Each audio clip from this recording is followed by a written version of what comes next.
Don't tell me. Let me guess. Your car just happened to stall, and you just happened to be in this neighborhood. Your uncle's funeral is this morning. So Dmitri said. We're holding it at Wild Wind's private chapel. You know where that is, don't you? It overlooks the duck pond where your father and your uncle used to play when they were little boys. Did your father ever tell you about how he locked your Uncle Edmund in this chapel and then couldn't find out where he left the key? I don't think you came here to tell me old stories. What do you want? Come home to Wild Wind, Anton. Your father needs you.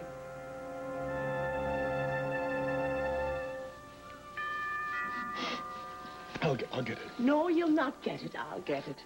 Now, you start eating that breakfast there. I'm not taking no for an answer. You just make a little progress when I get back there.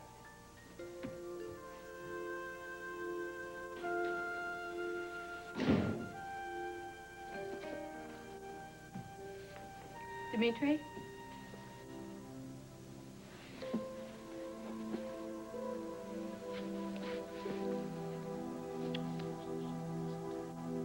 Well, maybe you can get him to eat.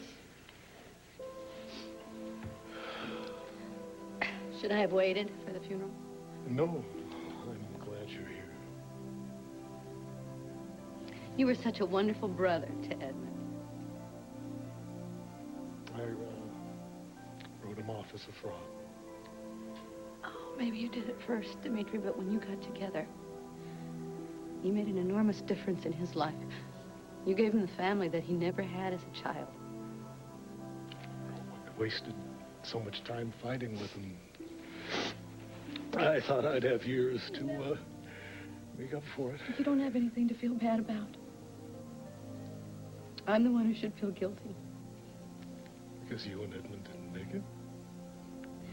Because I feel that it's my fault that he's gone.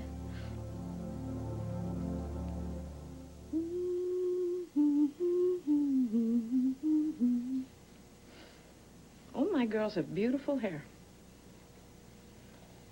We got it from you, Mama. Did you sleep at all, mija? Maria, dormiste? The chamomile tea didn't help? No. I finally broke down and took a sleeping pill, but that didn't work either. Maybe you ought to just close your eyes for a little while before we get ready for the funeral. Just keep playing back every moment that we ever spent together over and over. All the things that I could have done better and the things that I shouldn't have said. All the times that I walked out when I should have stayed. Chances wasted. Think of the good times. Dancing the two-step at that silly bar. Riding at sunset, the picnics on the lawn. Oh, your wedding day. We're not going to let you forget that happiness. We're going to keep reminding you over and over. For as long as it takes. You were good for Edmund, Maria. You were.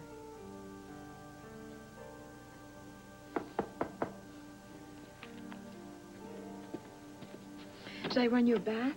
A nice warm bath will relax you. Who was that, Julia? Julia, who was it? Oh, Lucy asked me what to press. I don't want to bother you. Is this all right? Is there something else you would rather wear?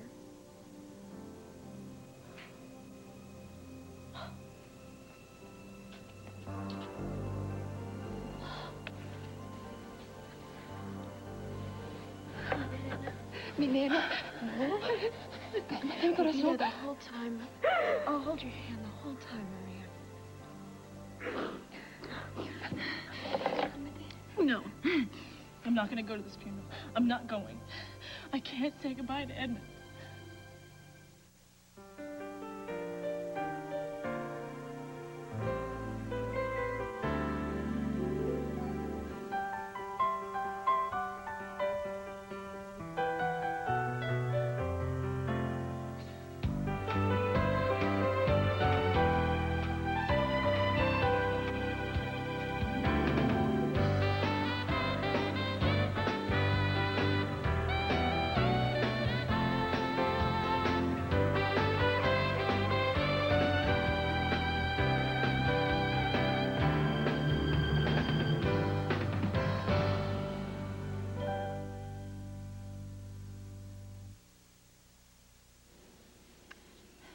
get through this, Maria. I'm not going. Of course you are. No.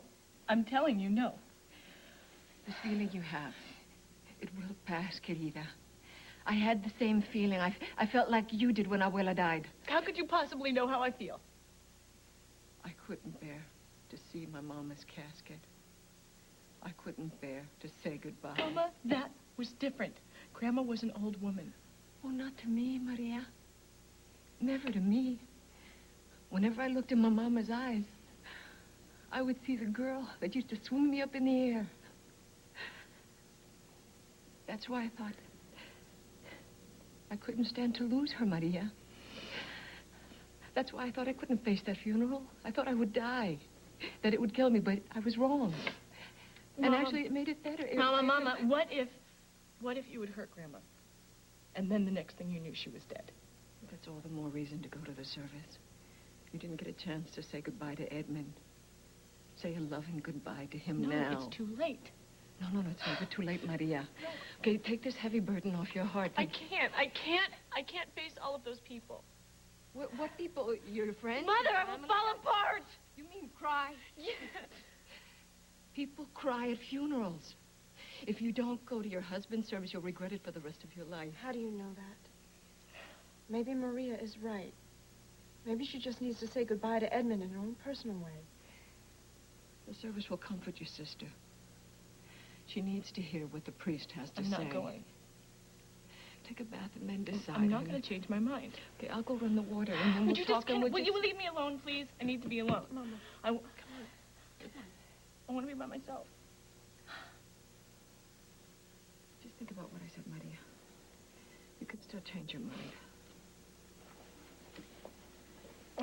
If you need anything, we'll be downstairs, okay? Anything.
Brooke, Edmund was murdered. You can't blame yourself for that. Just before the explosion, I could have headed him off.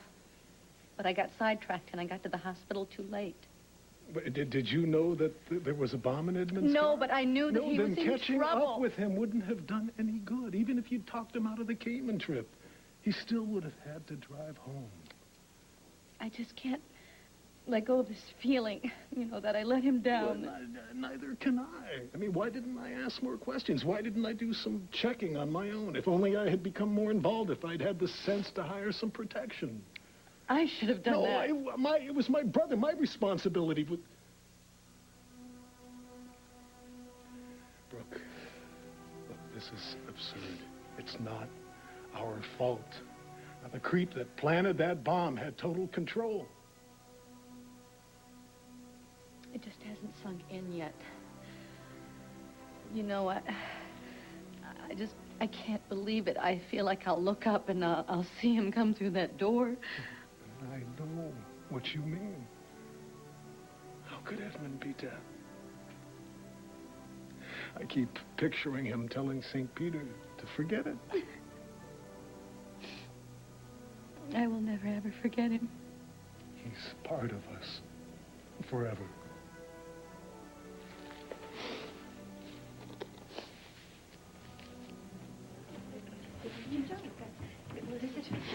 Oh, Brooke, hi. Hi.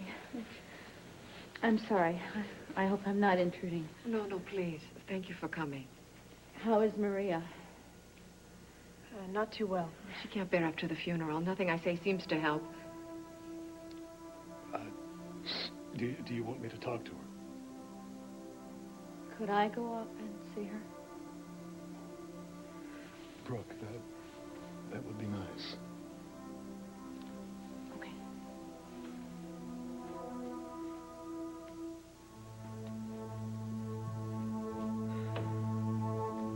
Dmitri doesn't want me at the funeral.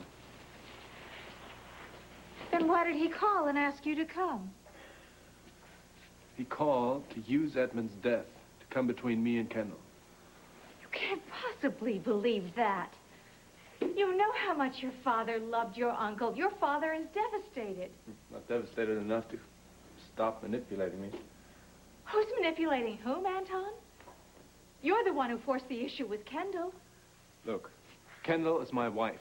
She goes where I go. You tried to use your father's grief to force his worst enemy down his throat. Frankly, that was way beneath you, Anton. That is not the Anton I know. You don't know me at all. No, I guess I don't. Kendall and I belong together. Why? Because you're both mad at the world? How long do you intend to stay mad at the world, Anton? For your whole life? What a terrible waste that is. We understand each other. No, the only thing Kendall understands is revenge. Is that what you want? Do you want to spend the rest of your life making your family miserable? She's the only family I've got. Does Kendall make you happy? Does Kendall make your life complete? Do you rush home every night eager to share your dreams with your bride? I don't have any dreams anymore. Oh, Anton, you don't have any dreams for the future anymore because you found out something recently you didn't know about your past? No, Anton, what's keeping you away is pride. Believe me, I know all about foolish pride. It made me leave Dmitri. It kept us apart for a year. It almost destroyed my life. Be careful, Anton. Pride can harden your heart. It can ruin your chances for happiness. Don't let that happen to you, Anton. Come home to Wildwind, where you belong.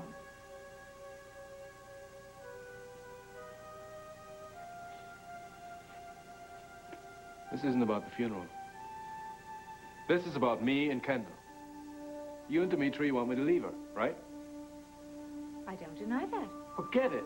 I don't abandon the people who stand by me. Dmitri stood by you. Lying. The whole time. But Kendall is the beacon of truth. Is that it? She couldn't get along without me. Anton, she was doing just fine without you. Kendall loves me. Are you certain of that, Anton? She married me, didn't she? Yes, she married you. Did she marry you for love, Anton? Or for what she thought you could give her?